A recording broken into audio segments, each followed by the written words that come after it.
Hello YouTube, this is Morgan, Airspeed Prime here at my next Teenage Mutant Ninja Turtles episode review. This one's going to be for Season 4, Episode 8, The War for Dimension X. And yeah, this continues a pretty decent run of episodes that the show's been having. This was a really good episode actually. Probably the best of the season so far, just because, we got some backstory on like the whole idea of like, the Krang separating themselves from the Utrons, which was really good to get. Um, Establishing a little bit of backstory for Krang subprime, and I'll get into that in a minute. And the return of characters like Mona Lisa and the Salamander Commander were quite nice. We got Savage Mikey back, which is always a fun kind of character trait he seems to have in Dimension X, and just general plot progression as well. Through this meeting, they've further destroyed more of the Krang, another base that they have, and we've also um, we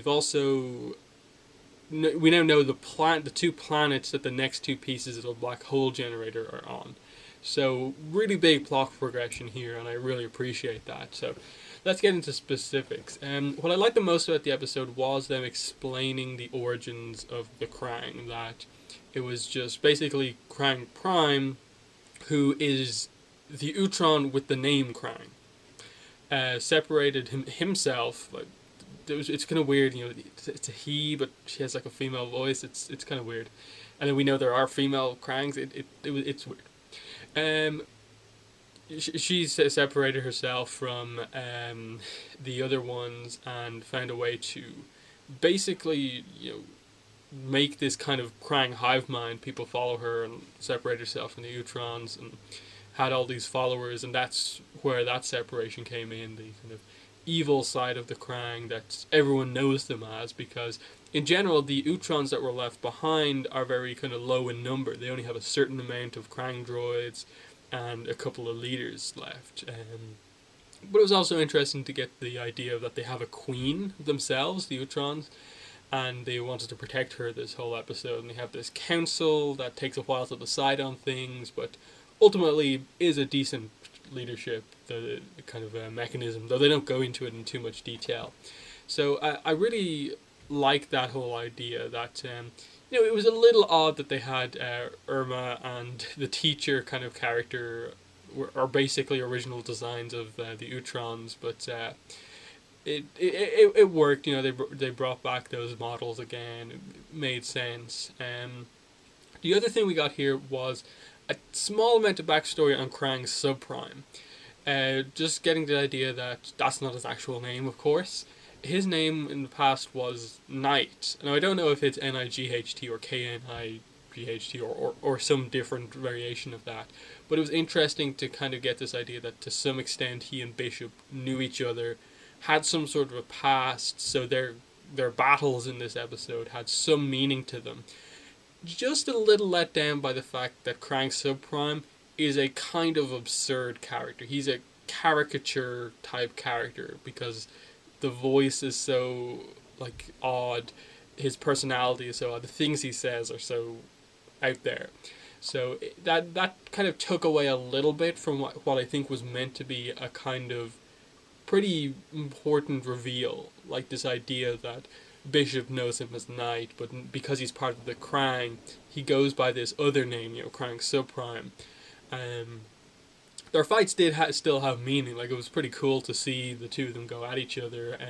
Just Subprime with his giant kind of mech suit, and then Bishop just with the normal Krang droid body, but like with a couple of kind of special weapons. It was there's some really cool fights actually between the Krangs and stuff like that. And through this, basically the whole idea here is that there's like a Krang. There's a Krang base, and then there's also an Utron base in Dimension X that they go to find. They initially go to find the Utrons to get the information about the black hole generator from them, because they know where it is. They basically established that they were the ones who hit it, and the Triceratons are looking for it in that way. But not before they established that Mona Lisa and her commander went to the Krangs to ask for help fighting the Triceratons because they were unaware of the difference between Krangs and Utrons, which was they dealt with that okay in this episode. I wouldn't say it was anything amazing, just the idea that the turtles know the difference between the good and bad of the Utron species. The Krang are the bad ones, but they kept kind of getting it wrong. But it was just interesting that they would even go to the Krangs for help fighting the Triceratons, that they are the big bad guys in the galaxy right now. And even the Krang are afraid to go up against them. So it's going to be interesting to see how they fit together everything going forward in the season, as we get closer and closer to the actual destruction event kind of happening again, and like I suppose the timeline catching up with where it was, before the time travel happened. So there's definitely some interesting stuff coming up. Obviously, where we leave off by the end of the episode is that they eventually find out, are told where the planet is. The two planets are, I think, what did they say? Vermilion, I think, is the where the second one is, and then I can't remember the exact name for the third one, but there's something about magma, like Magmos or Magmatron or something. I don't know. And I liked what they said about the magma planet, in that it was like on the edge of the known universe. So like that should be a pretty kind of out there planet. It kind of looks like Mustafar from Star Wars, just the little image we got of it. So there could be some pretty cool like kind of background scenery stuff coming up in future episodes when we get to see these planets. No actual involvement of the Triceratons in this episode, but they're obviously going to be looking for the black hole generator, of course.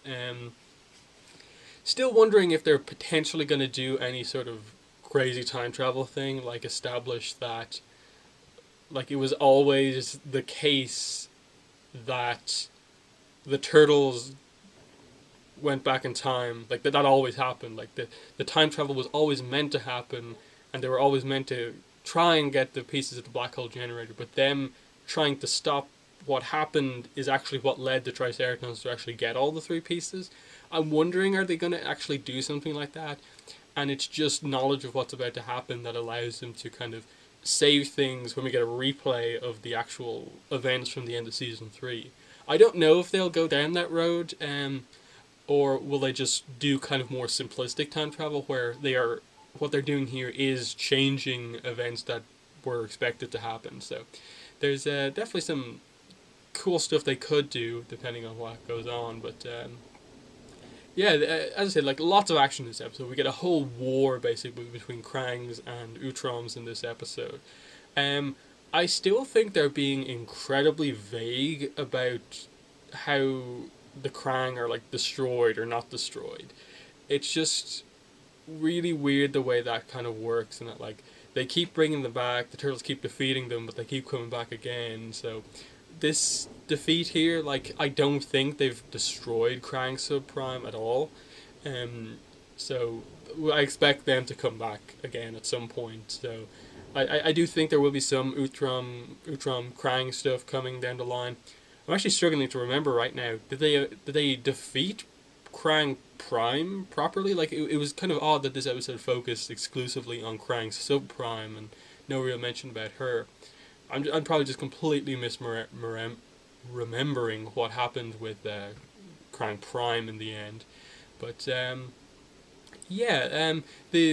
I really liked Mona Lisa coming back fairly just a couple of episodes after her debut. Her relationship with Raphael, I think, was quite good. Yes, it was very quickly done and how they came together and are effectively in a relationship right now, but it's something I appreciate with this show, that they actually just went and made this happen, and it's a thing, that they are effectively a couple.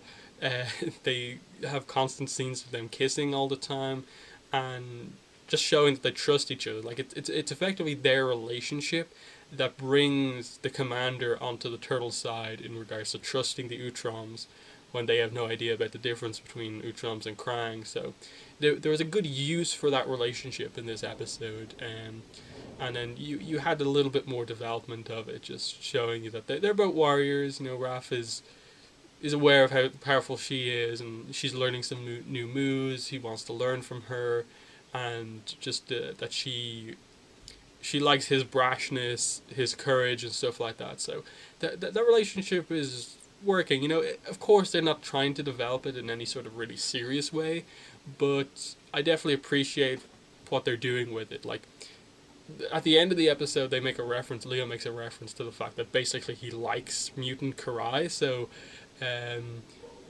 they're definitely dealing with a lot of relationship stuff with the turtles. In that, obviously Donnie and April, of course, and stuff like that. So, and then I suppose Mikey and the time travel girl. So there's a couple of really interesting things, but I suppose that's about all there is to really talk about in the episode. I liked some of the battle damage that they did for some of the characters here.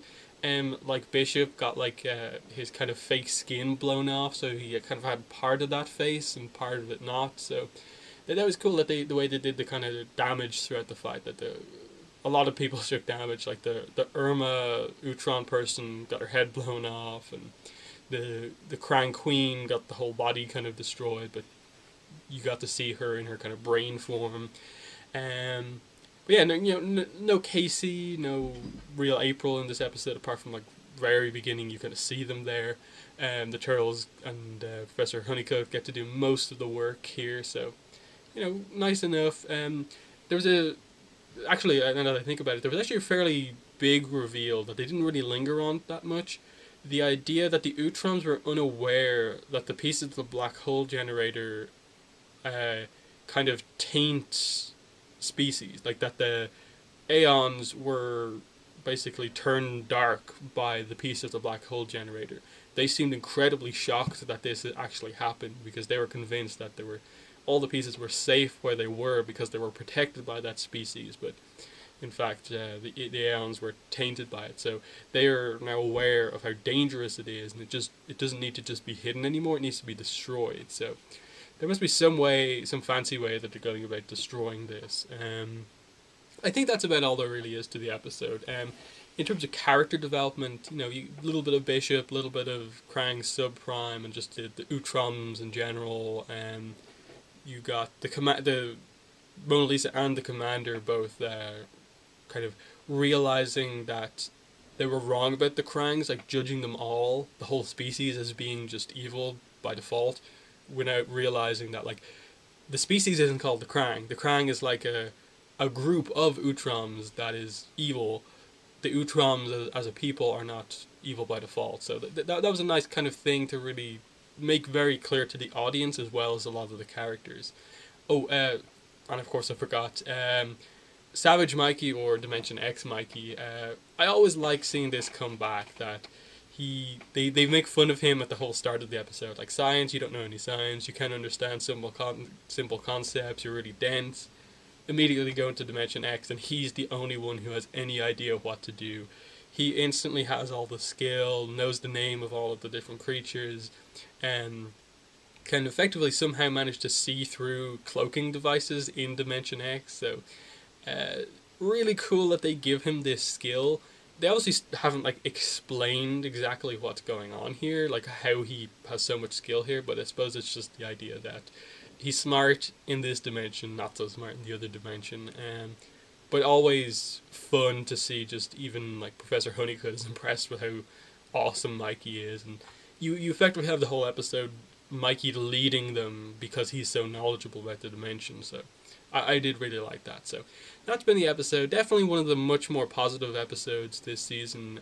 Absolutely one of the best this season, and probably one of the best of the series, actually, just in terms of hitting a little bit of everything that the kind of series has going on. So I really liked it, and I hope the series continues to kind of build on a good couple of episodes that have just happened. So that has been the review. In the comments, let me know what your thoughts were on the episode. Other than that, thanks for watching, and bye.